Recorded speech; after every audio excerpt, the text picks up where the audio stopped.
ನಮಸ್ಕಾರ, ಪ್ರಜಾರಾಜ್ಯ ಕನ್ನಡ ನ್ಯೂಸ್ಗೆ ಸ್ವಾಗತ.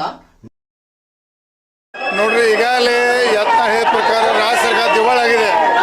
ರಾಜ್ಯ ಸರ್ಕಾರ ದುಡ್ಡಿಲ್ಲ, ರಾಜ್ಯ ಸರ್ಕಾರ ನೈತಿಕತೆ ಇಲ್ಲ, ಎಲ್ಲ ಭ್ರಷ್ಟಾಚಾರ ಹಗರದಲ್ಲಿ ಸಿಲುಕಿದೆ. ಆದರೆ ಸಿದ್ದರಾಮಯ್ಯ ಅವರು ಹಿಂದಿನ ಸಿದ್ದರಾಮಯ್ಯ ಆಗಿ ರಾಜೀನಾಮೆ ಕೊಟ್ಟು ಹೊಸ ಚುನಾವಣೆಗೂ ಒಳ್ಳೆಯದು. ಯಾಕಂದ್ರೆ ಅವ್ರಿಗೆ ಕಂಟ್ರೋಲ್ ತಪ್ಪಿದೆ. ಅವ್ರು ಒಳ್ಳೆ ಮುಖ್ಯಮಂತ್ರಿ ಇದ್ರು, ಅವ್ರಿಗೆ ಕಂಟ್ರೋಲ್ ತಪ್ಪಿದೆ. ಇನ್ನು ಸುಧಾರಿಸಕ್ಕೆ ಮಾಡೋಕೆ ಆಗೋದಿಲ್ಲ. ಅದನ್ನ ಡಿಸಾಲ್ವ್ ಮಾಡಿ ಎಲೆಕ್ಷನ್ ಹೋಗೋದು ಒಳ್ಳೇದು. ರಾಜ್ಯ ಅದೆಲ್ಲ CDC ಒಂದಿಂದ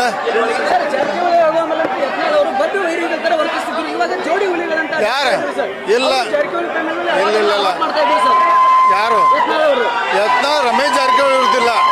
ಅವರು ಕಾಂಗ್ರೆಸ್ ಪಕ್ಷ ವಿರುದ್ಧ ಮಾಡ್ತಿದ್ರು, ಜಾರಕಿಹೊಳಿ ಇರಲಿಲ್ಲ. ಕಾಂಗ್ರೆಸ್ ಪಕ್ಷ ವಿರುದ್ಧ ಮಾಡ್ತಿದ್ರು. Thank you.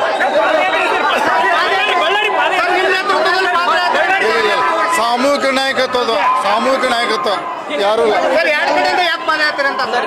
ನೋಡ್ರಿ, ಬಳ್ಳಾರಿ ಬಹಳ ಮುಖ್ಯವಾದ ವಿಷಯ.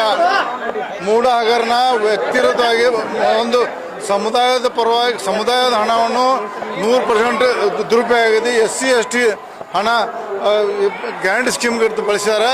ಇದು ದೊಡ್ಡದು ಬಿಟ್ಟು ಮೂಡಾದ್ ಮಾಡಲಿ, ಅಭ್ಯಂತರ ಇಲ್ಲ. ಮೂಡಾಕದ ಮುಖ್ಯವಾದ SC ST ಹಣದ ಬಗ್ಗೆ ನಾವು ಹೋರಾಟ ಮಾಡಬೇಕಂತ ನಮ್ಮ ಮನವಿ ಇದೆ. ಅದು ನೋಡೋಣ. ನಾವು ಯಾವುದು ನೋಡ್ರಿ, ಅದನ್ನು ಹೈಕಮಾಂಡ್ ಮನವರಿಕೆ ಮಾಡಬೇಕು. ಅಪ್ಪ ಮಕ್ಕಳ ಬ್ಲ್ಯಾಕ್ ಮೇಲ್ ಹೊರಗೆ ಬರ್ಬೇಕಾದ್ರೆ ಒಂದು ಹೈಕಮಾಂಡ್ ಮನವಿ ಮಾಡ್ಕೋದು. ಅಪ್ಪ ಮಕ್ಕಳನ್ನ ಕಪಿ ಮುಷ್ಟಿಯಿಂದ ಬ್ಲ್ಯಾಕ್ ಮೇಲ್ ಪಕ್ಷ ಹೊರಗೆ ಬೇಕಾದ್ರೆ ಒಂದು ಐತಿಹಾಸಿಕ ನಿರ್ಣಯ ತಗೋಬೇಕಂತ ಮನವಿ ಮಾಡ್ತೀವಿ ನಾವು.